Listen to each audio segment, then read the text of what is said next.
کرسی آج بھی انہی کی ہوتی، لیکن کیونکہ انہوں نے کہا تھا کہ ہم اپنے ایئر بیسز نہیں دیں گے اور ایبسولوٹلی ناٹ، ہم کسی اور کی جو جنگ ہے اس میں شرکت نہیں کریں گے، تو اس وجہ سے ان کو ہٹا دیا گیا۔ کیا آپ لوگوں کو لگتا ہے کہ یہ جو سائفر آیا تھا وہ اصلی تھا، کیا وہ حقیقت تھی؟ کیونکہ بہت سے ہمارے پلیٹ فارمز جو ہمارے ادارے ہیں وہاں پر یہ بات سامنے آئی تھی۔ پہلے تو یہ کہا گیا تھا کہ جی خط کوئی ہے ہی نہیں، جھوٹا مراسلہ خود سے بنا لیا ہے، پھر بعد میں یہ بات آئی کہ اس کو خود سے بیٹھ کر لکھا گیا ہے، پھر یہ بات کنفرم کی گئی کہ جو اس میں بلیٹنٹ انٹرفیئرنس ہے وہ ہوئی ہے۔ تو یعنی کہ اسٹیپ بائی اسٹیپ ہی ہماری قوم کو اور ہماری عوام کو بتایا گیا کہ جو سائفر تھا وہ ریئل تھا، اور ایسا بالکل ہوا ہے کہ امریکہ نے پاکستان کے معاملات میں دخل اندازی ضرور کی۔ امریکہ کو ایبسولوٹلی ناٹ کہنے کا جو مقصد تھا وہ صرف یہ تھا کہ بہت عرصہ ہم ان کی جنگ میں حصہ لیتے رہے ہیں اور اتنے ہمارے جو فوجی ہیں، جو اتنے ہمارے لوگ ہیں وہ شہادتیں حاصل کرتے رہے ہیں، لیکن اس کے باوجود ہمیں پر ڈرون اٹیکس ہوتے رہے ہیں، ہمیں کو برا بھلا کہا گیا ہے۔ تو اس لیے عمران خان صاحب نے کہا تھا کہ یہ جو رواج قائم ہوا ہے اس کو ختم کر دینا ہے، اور اب ہم کسی کے بھی غلام نہیں رہیں گے۔ ایسا بالکل بھی نہیں ہونا چاہیے کہ کوئی ہمیں کہے کہ ایسا کرنا ہے تو ہم کر لیں، لیکن اگر سپوز ہم کسی کے لیے لڑائی لڑتے ہیں تو ہمارا اتنا حق تو ہے کہ وہ ہم پر اٹیک نہ کرے، لیکن امریکہ مسلسل ہم پر اٹیک کرتا گیا۔ وہ ہمیں بتاتا رہا کہ ہمیں کس ملک کے ساتھ کیسے ریلیشنز رکھنے ہیں، خود وہ سب کے ساتھ بالکل ٹھیک ہے، لیکن پاکستان کے معاملے میں وہ کافی پابندیاں تھیں کہ فلاں ملک کے ساتھ آپ ریلیشنز اچھے نہیں رکھ سکتے، فلاں کے ساتھ آپ ریلیشنز اچھے نہیں رکھ سکتے، کہ جس طرح عمران خان صاحب نے دورہ روس کیا تھا اور وہ امریکہ کے منع کرنے کے باوجود انہوں نے کیا تھا، کیونکہ وہ رشیا کے ساتھ ایک سٹیبل ریلیشن شپ رکھنا چاہتے تھے، کیونکہ ہمیں اس سے بہت زیادہ فائدہ بھی تھا کہ رشیا کے ساتھ ہمارے جو ریلیشنز جب اچھے ہو گئے تھے تو پاکستان میں جو پیٹرول کی پرائس ہے وہ بھی کم ہو رہی تھی، کیونکہ وہاں سے ہمیں سستا تیل مل رہا تھا، لیکن امریکہ کو یہ بھی منظور نہیں تھا، اور انہوں نے اسی طرح کیا کہ پاکستان میں ہی کچھ ایسے لوگ ان کو ساتھ میں ملا کر انہوں نے رجیم چینج کا پلان بنایا اور اس کو اختتام تک بھی پہنچا دیا۔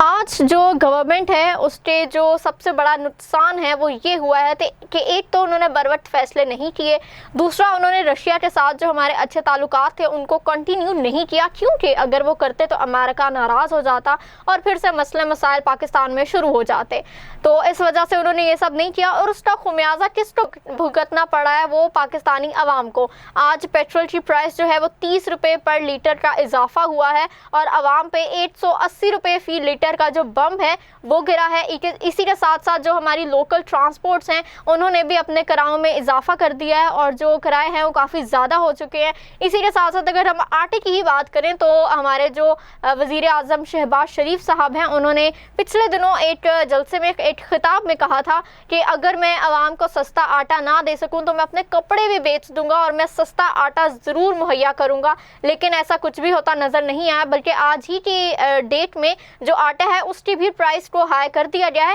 یعنی کہ یہ جو پیٹرول کی پرائس ہائی ہوئی ہے، جو ڈالر کی قیمتوں میں اضافہ ہوا ہے، اور آئی ایم ایف کی طرف سے ابھی جلد ہی یہ بھی پیغام آنے والا ہے کہ جو بجلی ہے اس کی قیمت میں بھی اضافہ کریں، تو یہ جو حکومت ہے یہ نااہل تو ہو چکی ہے، ابھی سے ہی ہو چکی ہے، لیکن اگر ہم ان کے پچھلے بیانات دیکھیں تو جب ہمارا جو عمران خان صاحب نے پیٹرول 150 تک کیا تھا تو تب یہی میاں شہباز شریف، یہی مریم نواز صاحبہ کہتی تھی کہ اگر پیٹرول کی پرائس ہائی ہو تو اس کا مطلب ہے کہ آپ کا جو وزیر اعظم ہے وہ کسی نہ کسی قسم کا گھپلا کر رہا ہے، عوام کو دھوکہ دے رہا ہے اور پیسے لوٹ رہا ہے۔ تو اب جو پیٹرول پرائس اتنی ہائی ہوئی ہے تو یہ باتیں کہا گئی۔ سیکنڈلی یہ میاں شہباز شریف نے کہا تھا کہ جو پیٹرول ہے وہ 80 روپے فی لیٹر تک ہی ہونا چاہیے، اس سے زیادہ نہیں جانا چاہیے، تو اب یہ جو 880 روپے پہ چلا گیا ہے اس کے بارے میں میاں شہباز شریف کیا کہیں گے؟ اسی کے ساتھ ساتھ انہوں نے ایک بہت بڑا بیان یہ بھی دیا تھا کہ جو پیٹرول کی پرائسز ہیں وہ پاکستان میں سب سے زیادہ ہیں، جبکہ عمران خان صاحب کہہ رہے تھے کہ جو انٹرنیشنلی پیٹرول پرائسز ہیں وہ کافی زیادہ ہیں، لیکن میں عوام کو سبسڈی کے ساتھ پیٹرول مہیا کر رہا ہوں اور میں انہیں ریلیف دے رہا ہوں، لیکن اس بات پر جو پی ڈی ایم ہے اس کا ایک ہی جواز تھا کہ نہیں، ایسا تو بالکل نہیں ہے، عوام کے ساتھ جھوٹ بولا جا رہا ہے، انٹرنیشنلی پیٹرول کی پرائسز اتنی ہائی نہیں ہیں، پاکستان میں سب سے زیادہ ہیں۔ لیکن جیسے ہی وہ اپنی حکومت میں آئے تو انہوں نے سب سے پہلی بات ہی یہ کہی کہ جو عوام ہے اس کو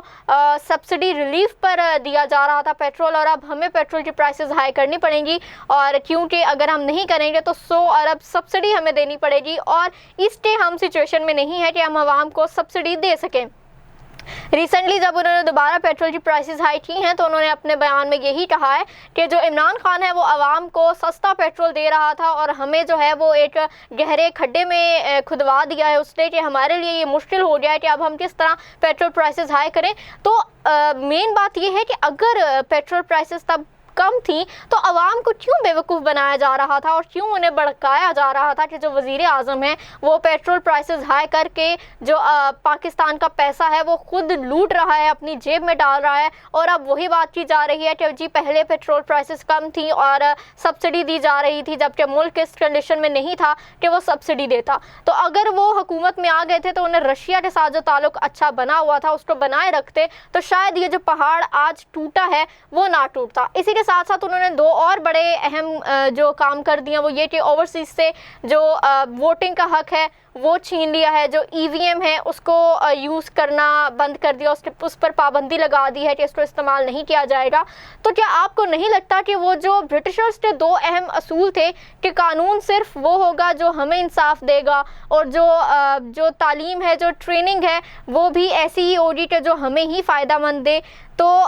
ہمارے لیے ہی فائدہ مند ہو, تو کیا ابھی بھی یہی دو اصول پاکستان میں نہیں چل رہے کہ جو پولیٹیشنز ہیں جو سالوں سے ہم پر حکمرانی کر رہے ہیں وہی ہم پہ حکمران رہنا چاہتے ہیں اور وہ یہی چاہتے ہیں کہ ہم غلام بن کر رہیں, ہم آزادانہ پالیسی کا استعمال نہ کریں, ہم آزاد خیال نہ ہوں. کیونکہ ریسنٹلی اگر عوام سڑکوں پر نکلی ہے تو عمران خان صاحب کے ساتھ نکلی ہے اور ان پر کس طرح سے تشدد کیا گیا ہے وہ بھی سب کے سامنے ہے. تو ایسا تو ممکن ہی نہیں ہے کہ اگر یہ عوام کے محافظ ہوتے, عوام کے رکھوالے ہوتے تو عوام پر تشدد نہ کرتے, انہیں جانے دیتے. اگر انہوں نے ڈی چٹ پہنچنا تھا تو انہیں پہنچنے دیتے, لیکن یہ مذاکرات تو بعد میں ہونے ہی تھے, لیکن ایٹ لیسٹ عوام کو اتنی بری طرح تشدد کا نشانہ نہ بناتے. اور اسی کے بعد پریس کانفرنس میں آ کے یہ مت کہیں کہ جو